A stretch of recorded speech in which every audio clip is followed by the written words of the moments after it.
Ako si Sarah. Kakagraduate ko lang ng high school at ako ay nakapasok sa kolehiyo malapit sa aming bahay.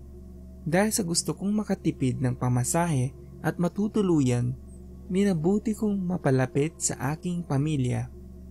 Dahil na rin sa mga napapabalita ngayon, lalo na sa mga nangungupahan, ito ang naging mas makabubuti para sa akin. Ako ay nag-aaral bilang isang arkitekto. Mula pagkabata, ito ang gusto kong gawin. At kahit noong high school, ako lang sa aming magkakaibigan ang naiiba ang kurso. Ang aking mga kaibigan na sina Jen at May sa high school ay parehong nag-aral ng education. At ang kanilang kolehiyo ay may konting kalayuan na kung saan kinakailangan nilang sumakay ng jeep at bus. Naging maganda ang unang buwan ko sa kolehiyo.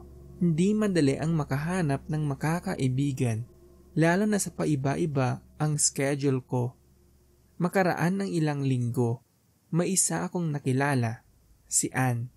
Mahilig siyang tumambay sa library. Kahit na walang mga assignments or projects, siya ay masipag sa pagbabasa ng libro. At unti-unti naging matalik kaming magkaibigan.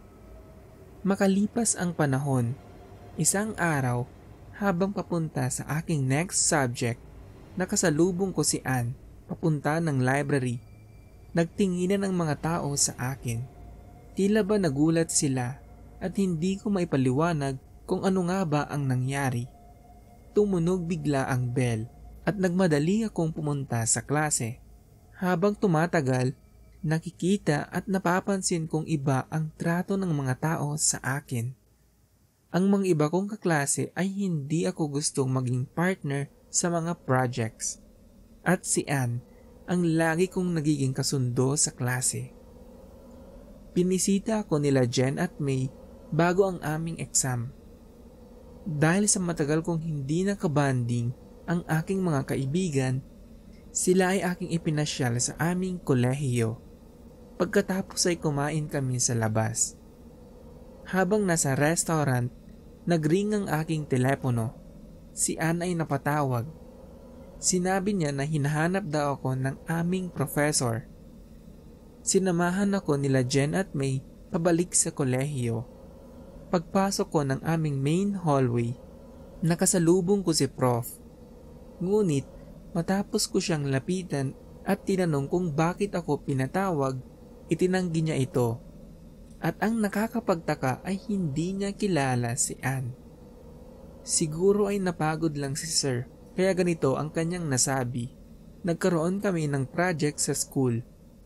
Kailangan naming ayusin at gawing modern ang lumang library. Sinimulan namin ang pagpaplano at makalipas ang ilang araw, isinagawa namin ang proyekto. At habang ginigiba ang isang parte ng library, biglang nawalan ng kuryente. Dahil dito, napilitan kaming ihinto ang proyekto. Sobrang dilim ng paligid kaya't wala akong makita. Sinubukan kong kapain ang nasa paligid ko at tawagin ang mga mamang nagtatrabaho. Ngunit walang sumasagot. Bigla akong kinilabutan. Ayos ka lang ba? Bigla akong napasigaw nang marinig at maramdaman ko si Ann sa aking tabi. Paanong nandito siya kaagad? Gulong-gulo ang isip ko at gusto kong makaalis sa lugar na ito. Makaraan ng ilang araw, naging balita na may natagpuan daw silang mga buto ng tao sa lumang library. Sa isang maliit na kwarto na abandonado, natuklasan nilang may nakatago palang buto ng tao dito. Ang nakakapangilabot ay naka-uniforme pa ito.